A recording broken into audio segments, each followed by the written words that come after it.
Bon matin, Église Génération. Je suis tellement heureux que vous preniez du temps ce samedi 19 septembre, mais si vous l'écoutez à une autre journée, on est heureux que vous preniez le temps d'écouter le message de la semaine. Et j'aimerais ça vous encourager à Église Génération, et peu importe la personne qui écoute ce message aujourd'hui, que vous puissiez prendre un temps de louange et adoration. Que vous le preniez avant ou après la réunion, peu importe, mais je crois que c'est important de prendre ces temps de louange et prendre de temps de méditation, parce que nous devons comprendre que la louange, ce n'est pas simplement de la musique pour nous mettre dans une ambiance ou créer une atmosphère. Non, c'est notre cœur qui se rouvre à Dieu, qu'on se met dans une position que Dieu nous parle à travers la louange et l'adoration, et cela fait partie de la transformation aussi. Je crois que la louange, l'adoration, la prédication vont de pair, vont ensemble. Donc, je vous encourage fortement à prendre des temps de louange et d'adoration durant votre semaine et que vous puissiez réellement rentrer dans la présence de Dieu. Donc, je veux vous encourager à cela. Aussi, quelques petites annonces avant de rentrer dans le message de cette semaine. Simplement vous aviser que Génération Kids va avoir lieu à 11h30 après la réunion. Donc, parents, je vous encourage fortement à prendre ce temps de connecter vos enfants, parce que nous voulons que nos enfants puissent développer une relation avec Jésus et avec les moniteurs. Ils sont tous là pour aider nos jeunes à découvrir qui est Jésus et qu'ils puissent développer cette relation avec eux. Donc, je vous encourage fortement à prendre du temps. Comme j'ai déjà mentionné dans le passé, parents, vous prenez le temps d'inscrire vos enfants pour qu'ils s'entraînent physiquement, mais je vous encourage de ne pas oublier tout l'aspect spirituel et l'importance de connecter avec des frères et des sœurs, qu'on puisse grandir et que vos enfants puissent grandir aussi dans la présence de Dieu. Donc, je vous encourage fortement à 11h30 de connecter vos enfants. Vous allez voir, vous allez être bénis à travers ces moments. Et encore une fois, on remercie Génération Kids, tous les moniteurs et Myriam qui fait un excellent travail. Donc, on vous encourage à être là dès 11h30. Aussi, samedi le 3 octobre, journée à ne pas manquer, qui va être la réouverture de l'Église. Et on va avoir réellement un bon temps ce samedi-là. Donc, je t'encourage à être là. Dans les semaines à venir, nous allons vous donner plus de détails. Nous allons vous envoyer une infolette avec toutes les informations et tous les protocoles, les procédures que nous allons faire. Comme je dis, ça va être différent, mais ça va être une belle aventure que nous allons vivre ensemble. Donc, je suis excité à cette date. Donc, placez cette date dans votre agenda, samedi, le 3 octobre. Aussi, on vous encourage de continuer à nous supporter financièrement. Merci pour vos dons généreux. Vous pouvez toujours envoyer nos dons à des virements Interact et vous allez avoir des reçus d'impôts à la fin de l'année.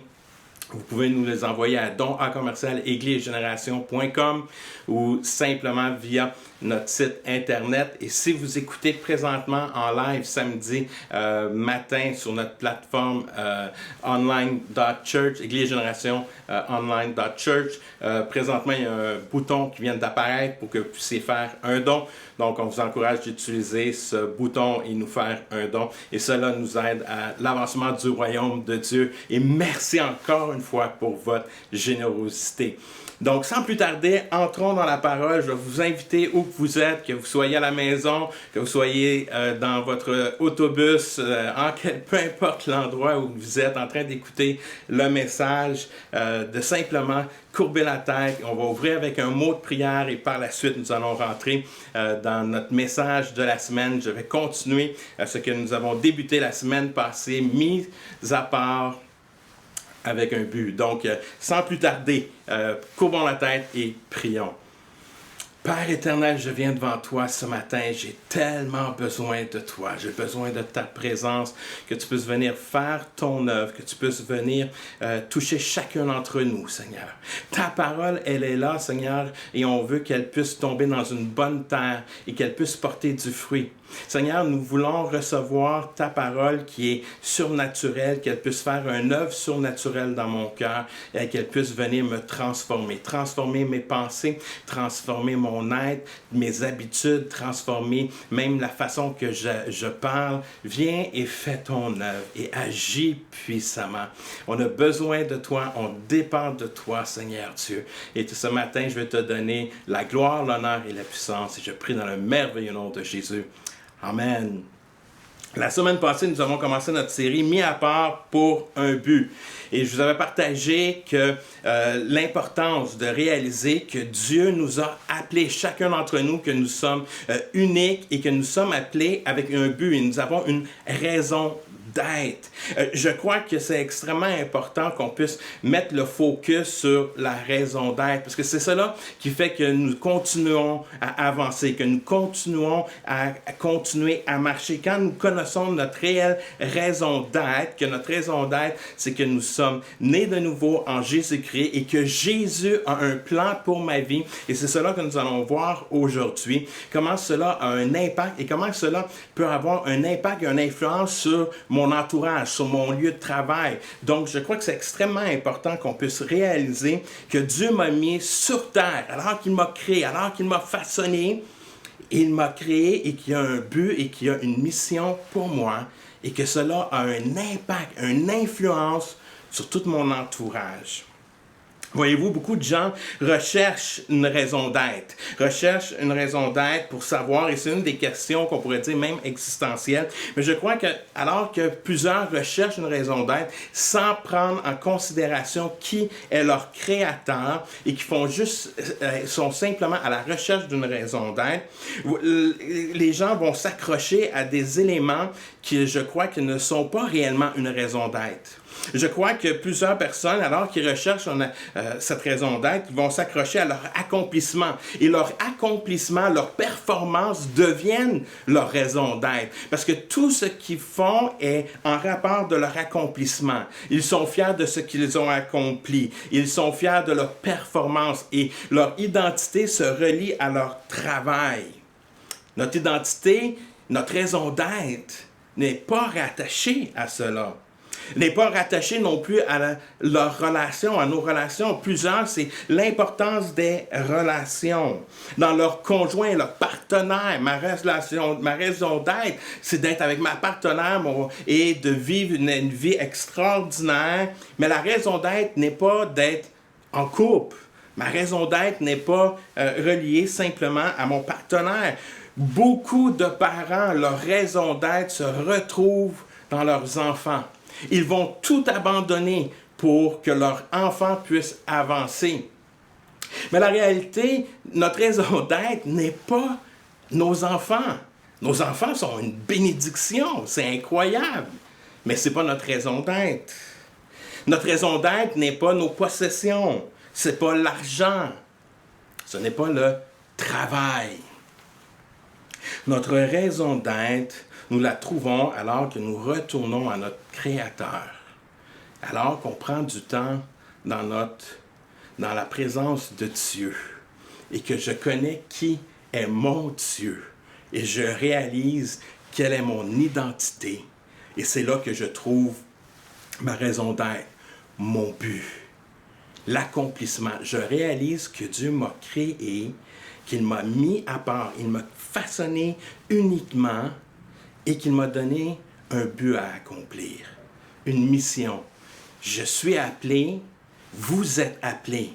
Chacun d'entre nous, nous avons cette mission. Ce n'est pas réservé simplement au pasteur, à l'apôtre, à l'évangéliste, au docteur, à l'enseignant, au prophète. Non, chacun d'entre nous, nous avons notre mission à accomplir. Et ce matin, nous allons prendre le temps de regarder à cela.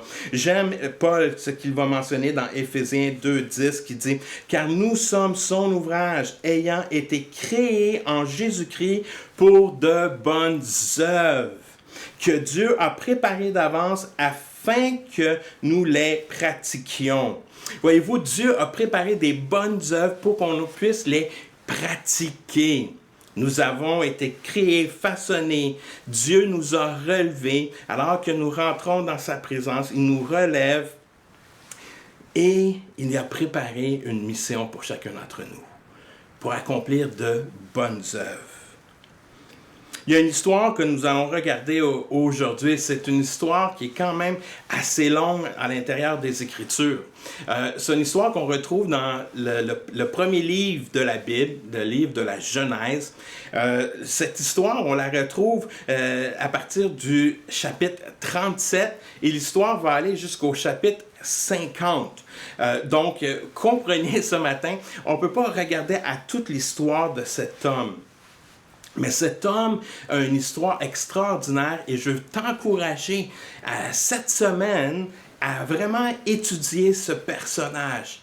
Et tu vas voir que cet homme, alors qui a été mis à part pour un but, comment tout cela a eu un impact sur sa vie, sur la vie de sa famille et même de la nation. Mais cet homme était un homme qui a été mis à part comme toi et moi. Maintenant, c'est à nous à réagir de la bonne façon. Et on va regarder à ce personnage aujourd'hui. Ce jeune homme qu'on va retrouver dans quelques instants, c'était un rêveur. C'est quelqu'un qui a reçu des rêves de la part de Dieu. Et c'est une histoire tout à fait extraordinaire. Si tu ressens que tu es dans une famille dysfonctionnelle présentement, tu vas te dire, « Wow, je peux me sentir interpellé par cette histoire. » Parce qu'on va regarder à l'histoire de Joseph. Joseph vivait dans une famille dysfonctionnelle. On doit comprendre que dans l'époque, dans la culture, je vais vous partager certains éléments. Comme je l'ai dit, on ne peut pas lire tous les textes aujourd'hui, mais on réalise que son père et Jacob avaient deux mères, et les mères avaient des esclaves, des concubines qui étaient là, et que chacune de ces personnes-là ont eu des enfants. Joseph était le 11e de la famille. Alors que Jacob, le père, marie Léa, quand on prend le temps pour étudier, je vous encourage à lire l'histoire, on voit que Jacob est en amour avec Rachel. Mais le beau-père des deux sœurs va jouer un tour à Jacob et il va marier Léa à la place en premier. Et par la suite, Jacob va travailler 7 ans de plus pour être capable de marier Rachel. Et entre-temps, alors que Jacob est marié à Léa, Léa va commencer à avoir des enfants. Et ça crée une tension avec Rachel. Et là, on voit que Léa va avoir 4 garçons. Et là, ça emmène de la difficulté, ça emmène de la tension, de la comparaison, de la souffrance qui embarque dans toute cette famille dysfonctionnelle. Et Rachel va décider de prendre une de ses esclaves parce qu'elle ne pouvait pas enfanter. Donc, elle a décidé de prendre une des esclaves, de prendre Bilha, et Bilha va avoir des enfants pour Rachel. Elle va avoir 2 enfants. Et quand Léa voit cela, Léa se dit, ben non, ça ne marche pas. Je vais prendre ma servante aussi, puis elle aussi, Zilpa va avoir des enfants. Zilpa va avoir 2 enfants. Et à travers tout ça, on retrouve que Joseph est le 11e et il y a une fille aussi à l'intérieur du groupe. Donc, on voit que Joseph était le 11e garçon. Et Joseph, étant donné qu'il était le 11e, le dernier, mais plus tard dans l'histoire, on va voir aussi que Jacob va avoir un 12e qui va être Benjamin. Mais tout cela pour vous dire la tension qu'il pouvait avoir. Et Joseph était le premier enfant de Rachel. Et Jacob a décidé d'en faire son enfant favori. Maintenant, vous pouvez vous imaginer la tension. La tension qu'ils ont entre les frères et les sœurs. Déjà, dans une famille normale, il y a toujours de la tension entre les frères. Et là, imaginez 11. Et surtout que le père décide de dire, celui-là, c'est mon favori puisque je l'ai eu dans un âge avancé. Qu'est-ce que ça l'a produit dans les frères? Dans les frères, ça l'a produit de la colère, de la haine contre Joseph. Et Joseph, dès son jeune âge, a ces tensions-là. Mais Dieu a la main sur Joseph. Et on va voir à travers son histoire. Encore une fois, je vous encourage à lire toute son histoire dans la Genèse. Vous allez voir, vous allez être réellement bénis par cette histoire et touchés. Ce matin, on va aller dans Genèse chapitre 37, 4 à 8. Et on va voir le début un peu de l'histoire. Et par la suite, on va voir que, oui, il reçoit ses rêves. Et Joseph, ce rêveur, on va voir qu'il va passer du rêveur, il va vivre dans la réalité et nous allons voir les résultats aujourd'hui. Genèse chapitre 37, versets 4 à 8, qui nous dit « Les frères de Joseph virent que leur père leur préférait à tous. » Erreur majeure à faire. Ils l'envinrent à détester tellement qu'ils ne pouvaient plus parler sans hostilité. Une fois, Joseph fit un rêve. Il le raconta à ses frères qui le détestèrent encore davantage. « Écoutez mon rêve, leur avait-il dit. Nous étions tous à la moisson en train de lier des gerbes de blé. Soudain, ma gerbe se dressa et resta debout. Toutes vos gerbes vinrent alors l'entourer et s'incliner devant elle. Est-ce que tu prétendais devenir notre roi et dominer sur nous? Lui demandèrent ses frères, et le détestèrent davantage à cause de ses rêves et des récits qu'il en faisait. Voyez-vous, on voit ici que Joseph, c'est à sa façon un peu de se défendre. Il y a 10 frères sur lui qui n'arrêtent pas, qui a hostilité et tout ça. Puis là, il reçoit un rêve. Il dit, ben voici, c'est mon tour un peu de vous narguer probablement. Hein? C'est ça des frères. Mais ça l'a juste attisé, ça l'a juste allumé le feu dans les frères. Voyez-vous, alors que ce rêve, alors qu'il ressent que Dieu lui donne cette vision, et une des choses qui est importante à voir, alors qu'il reçoit la vision, il n'y a pas toute l'histoire qui vient avec. Il y a juste simplement cette vision, puis par la suite, il va en voir un autre. Il voit que les étoiles et ses parents aussi, la terre et la lune, se prosternent devant lui. Tout ça est symbolique à l'histoire qu'on découvre. Et tout cela emmène à des situations extraordinairement tristes. On voit que la haine, la colère est tellement forte dans ses frères que ses frères vont décider de faire quelque chose de vraiment incroyable. Ils vont prendre, ils ont ces pensées de vouloir tuer Joseph. Mais le frère le plus vieux, Ruben, qui va dire non, on ne peut pas le tuer. Il décide de le mettre dans un puits. Par la suite, il dit voici la meilleure chose qu'on peut faire, on va le vendre. Pouvez-vous vous imaginer les sentiments que Joseph pouvait vivre? Ses frères veulent le tuer. Ils décident de le vendre. Ils vont les vendre à des personnes des mendiants. Après ça, par la suite, eux vont les vendre à Potiphar. Voyez-vous comment que la vie peut être injuste des fois? La vie est injuste. Joseph, à l'âge qui a environ 17 ans, va se faire rejeter par ses frères. Il va se faire vendre 2 fois.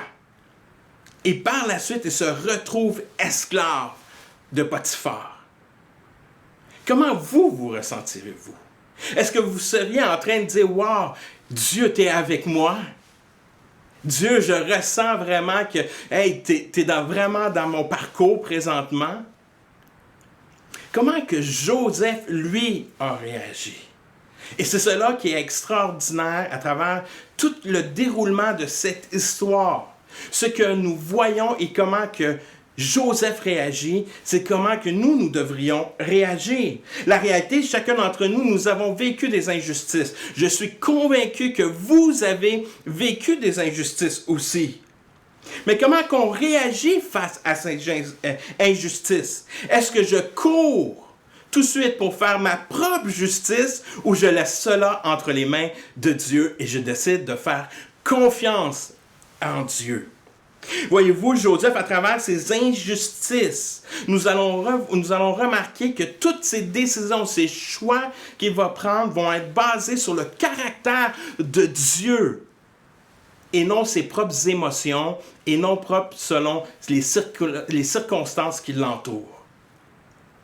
Il va prendre des décisions basées sur le caractère de Dieu, sur la personne de Dieu. Parce qu'on voit à travers les Écritures, et je vous encourage à lire les textes, on voit que le Seigneur accompagnait Joseph à travers tous ces moments de souffrance. Et ce que je vous ai mentionné, ce n'est que le début de l'histoire. La réalité, on voit à travers le texte, à travers toute l'histoire de Joseph, alors qu'il devient esclave de Potiphar, il va faire un travail extraordinaire. Il va devenir une personne qui va devenir le bras droit de Potiphar. Et qu'est-ce qu'on lit à travers les Écritures? C'est que Joseph, en plus de cela, il est beau. Il est beau. Et à un moment donné, la femme de Potiphar va le désirer. Et alors, à ce moment précis, alors que la femme de Potiphar décide de faire des avances à Joseph, Joseph dit, non, je refuse. Je refuse, je ne veux pas coucher avec toi. Je ne veux pas coucher avec toi. Parce que Potiphar m'a tout donné. Maintenant, j'ai le pouvoir et je ne veux pas. Et comment je pourrais pécher contre mon Dieu? Et la femme de Potiphar continue. Les Écritures nous disent qu'à chaque jour, elle s'essayait sur Joseph. Et lors d'une journée, alors qu'il n'y avait personne dans la maison et que Joseph allait faire ses tâches, la femme alla devant Joseph. Elle a encore essayé de le séduire. Joseph a résisté et il a parti tellement rapide qu'elle a gardé son vêtement. Et elle a commencé à crier et faussement accuser Joseph. Et Joseph, à cause de cela, va aller en prison. Encore une fois. Il va aller en prison. À cause que, alors que Potiphar va être de retour, qu'est-ce que nous voyons? La femme va mentir et Potiphar, fâché de la situation, va prendre Joseph et l'emmène en prison. Il va faire environ 14 ans de prison, faussement accusé. Mais à travers même ces moments-là, nous voyons que les décisions de Joseph sont basées sur le caractère et la personne de Dieu. Moi, je te pose la question aujourd'hui. Alors qu'on vit des injustices, est-ce que nos motivations, est-ce que nos décisions sont basées sur le caractère de Dieu ou simplement nos émotions? Et on réagit à l'injustice ou nous prenons le temps et dire « Seigneur, tu es avec moi, je veux prendre les bonnes décisions. » Voyez-vous, une des choses qu'on voit, c'est que Joseph rejette les pensées du blâme, d'essayer de blâmer Dieu et choisit de lui faire confiance. Parce que prenez ce temps-là, encore une fois, comme je l'ai mentionné tantôt, ça serait facile de dire « Dieu, où es-tu? Où es-tu dans cette situation-là d'injustice? » Mais Joseph ne va jamais blâmer Dieu et au contraire, il choisit de lui faire confiance. Moi, je t'encourage à faire confiance. Tu vis des injustices à ton travail, fais confiance à Dieu. Tu vis des injustices dans ton couple, peut-être qu'il y a des choses, tu as des frustrations, fais confiance en Dieu et fais confiance en Dieu dans ton couple. Tu vis des choses au travail, à l'école, tu vis des injustices, fais confiance en Dieu. Que tu puisses devenir un modèle dans ces situations-là, comme Joseph a fait. Il n'a jamais voulu blâmer Dieu, il a choisi de faire confiance. Et à cause de cela, tous les endroits où que Joseph a passé, il a eu succès. Voyez-vous, il n'a pas décidé de blâmer Dieu, il a choisi de lui faire confiance. Joseph a rejeté la déception et il a choisi l'intégrité. Voyez-vous, il a dit, peu importe que les gens soient déçus, peu importe mes propres déceptions, je vais continuer à marcher intègre. J'ai décidé de marcher intègre devant mon Dieu. Nous sommes appelés à marcher dans une intégrité, peu importe les circonstances, peu importe les tentations, peu importe. Pourquoi? Parce que nous sommes mis à part pour un but. Et Joseph n'a jamais oublié son rêve. Jamais oublié le rêve qu'ils avaient, même s'ils ne pouvaient pas tout comprendre. Comment que cela peut arriver? On peut s'imaginer le rêve de Joseph, que des frères, que ses frères allaient se prosterner, que les parents allaient se prosterner, mais comment cela allait se produire? Si je dis qu'on prend comme Néhémie qui avait à construire les murailles, OK, on est capable de s'imaginer comment que cela va se produire. Mais de dire qu'à un moment donné, à un certain temps, mes frères vont venir, ils vont se prosterner. Comment ça va se produire? Mais il décide de faire confiance, même s'il ne comprend pas complètement. Il décide de rejeter les déceptions, de marcher dans l'intégrité, qu'il ne veut pas pécher contre son Père céleste. Wow, quel homme de Dieu! Joseph rejette la passivité et choisit d'être intentionnel. Et il est toujours proactif. Voyez-vous, dans des situations souvent d'injustice, on tombe dans la passivité. Et pour être honnête, ça m'arrive à moi aussi. C'est un endroit où des fois, quand que je vis des injustices, quand que je sens qu'il y a quelque chose en dedans de moi, que je suis fâché, des fois je suis comme, too bad. Too bad. Il a fallu que je demande pardon des fois. Parce que je tombe là, parce que je sens qu'il y a une injustice, ils s'arrangeront. Et je demande pardon. Pardon, parce que je tombe dans cette passivité. Joseph n'a pas tombé dans la passivité, alors qu'il se retrouve en prison. Quand on regarde l'histoire, c'est incroyable. Celui qui s'occupait des prisonniers va tomber en amitié avec Joseph. Et Joseph devient encore une fois le bras droit de cet homme. C'est Joseph qui va s'occuper de tous les prisonniers. Parce qu'il gagne faveur, parce qu'il n'est pas passif. Il veut aider. Il aide. Même en prison, si toutes les raisons du monde sont contre lui, il ne décide pas de rester passif. Il décide d'être intentionnel. Il décide qu'est-ce que je peux faire? Comment que je peux rendre la situation mieux? Cette injustice, comment que je peux faire que la gloire de Dieu va se manifester à travers cette situation? Il était intentionnel. Il n'était pas passif. J'aimerais ça te dire aussi que la foi n'est pas une stratégie. Wow! La foi n'est pas une stratégie. La foi, c'est que je fais confiance en Dieu, mais Dieu m'appelle à être responsable. Je fais confiance en mon Dieu. Joseph s'est pas assis là puis il a dit « OK, fais qu'est-ce que tu veux, Dieu. » Non.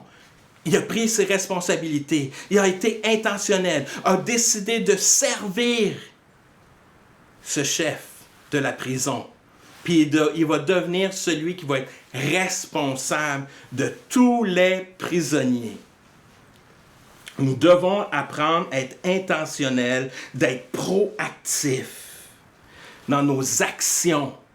Si nous voulons avoir du succès dans notre entourage, peu importe les injustices que nous vivons, nous ne devons pas tomber dans le piège de la passivité. Nous sommes appelés à être intentionnels et de marcher à l'avant. Et quand on fait cela, on réalise notre mission. On est en train d'accomplir le but que Dieu est en train de nous placer devant et que nous sommes... Et c'est pour cela que Joseph réussit toujours, peu importe l'endroit où il se retrouve. Pourquoi? Parce qu'il ne décide pas d'être passif. Il est intentionnel et il est proactif. Et il fait confiance en Dieu. Être intentionnel, c'est d'agir d'une manière délibérée, avec constance et avec volonté. On est volontaire. Apprenons à exceller dans les choses ordinaires et nous allons voir des choses extraordinaires se produire. Et c'est ça que Joseph a fait. Il a excellé dans les choses ordinaires. Il a vu l'extraordinaire se produire. Joseph a rejeté la trahison et choisi la loyauté. À maintes reprises dans son histoire, Joseph est trahi, mais lui, il est loyal. A été loyal alors que la femme de Potiphar a menti, demeure loyal. Il demeure loyal à travers toute l'histoire, même avec ses frères, jusqu'à la fin. Alors que nous allons voir dans quelques instants le résultat, mais on voit qu'il est loyal. Joseph rejette le favoritisme et choisit d'être impartial. Alors que son père, lui, a démontré c'est quoi le favoritisme. Lui, il dit, non, je ne tomberai pas dans le piège de mon père. Je vais être impartial. Et on va le voir dans quelques instants, alors qu'il arrive une situation extraordinaire, comment il va être impartial. Joseph rejette la revanche et choisit le pardon. Il va prendre un temps, il va arriver ce moment où que Joseph va pardonner ses frères. Joseph rejette la division et il choisit la réconciliation. Voyez-vous, toutes les décisions, les choix que Joseph fait, ça va amener à un résultat. Ça va amener à un résultat extraordinaire. Alors que Joseph se retrouve en prison, il y a des personnes qui vont entrer dans la prison, 2 fonctionnaires, et qui, eux, vont avoir des rêves. Il va dévoiler qu'est-ce que les rêves veulent dire, et les rêves vont se réaliser. Et par la suite, le roi va avoir un rêve. Et tout le monde sont à la recherche de comment, parce qu'il n'y a personne qui est capable d'interpréter les rêves. Et celui qui avait été sauvé, qui avait eu simplement la révélation de Joseph, se rappelle que Joseph avait interprété son rêve. Il va le mentionner au roi. Le roi va aller chercher Joseph. Et c'est incroyable. Juste vous imaginez, alors que Joseph va rentrer dans la présence du roi, il va prendre le temps de lui donner un bain, de le raser après 14 ans. Il va faire face au roi. Il va expliquer le rêve que le roi d'Égypte a. Il va lui dire, voici, il y a famine qui s'en vient. Il y a famine. On peut préparer qu'est-ce qui s'en vient. Ils vont préparer d'avance. Et qu'est-ce qui se produit? Alors que le roi fait confiance en Joseph, il va devenir à nouveau maintenant le bras droit du roi parce qu'il a interprété le rêve. Ils vont être proactifs, ils vont prendre soin, ils vont cueillir du blé. Et qu'est-ce qui se produit? C'est que Jacob et ses fils, à cause de la famine, n'ont plus d'endroit pour aller chercher de la nourriture. Ils sont obligés d'aller voir Joseph. Et Joseph, alors qu'il reconnaît ses frères, il y a toute cette tension au début qu'on voit. Mais à un certain moment donné, on voit que Joseph pardonne ses frères. Il y a réconciliation. Et j'aimerais ça qu'on lise ce texte ensemble de Genèse, chapitre 45, versets 4 à 8. Et on est capable de sentir cet amour, même à travers tout cela, à travers toutes les souffrances, les injustices, la trahison, qu'est-ce que Joseph a pu vivre. Voici sa réaction. Voici le résultat d'un homme qui a décidé de prendre des décisions selon le caractère de Dieu. « Approchez-vous de moi, leur dit-il. » Ils s'approchèrent. Joseph reprit. « C'est moi, Joseph, votre frère, que vous avez vendu pour être emmené en Égypte. Ne vous tourmentez pas, Ne vous faites pas de reproches pour m'avoir vendu ainsi. C'est Dieu qui m'a envoyé ici à l'avance pour que je puisse vous sauver la vie. Il y a déjà eu 2 années de famine dans le pays, mais pendant 5 années encore, on ne pourra pas ni labourer, ni la terre, ni récolter les moissons. Dieu m'a donc envoyé dans ce pays avant vous pour que vous puissiez y avoir des descendants et y survivre. C'est une merveilleuse délivrance. Ce n'est pas vous qui m'avez envoyé ici, mais Dieu. Et c'est encore lui qui a fait de moi le ministre le plus puissant du Pharaon, responsable du palais royal et administrateur de toute l'Égypte. Vous imaginez la scène. Alors que Joseph décide de mentionner à ses frères, « Hey, qu'est-ce qui s'est produit? Dieu était au contrôle. » C'est incroyable. Joseph n'a jamais voulu blâmer Dieu. Il a passé à travers tous ces éléments de souffrance, de trahison, de rejet, d'aller dans la prison.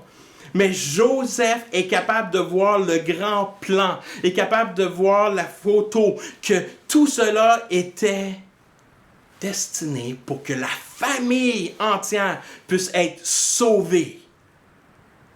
Voyez-vous, les frères sont prosternés, ont accueilli Joseph, ils ont tous été unis ensemble.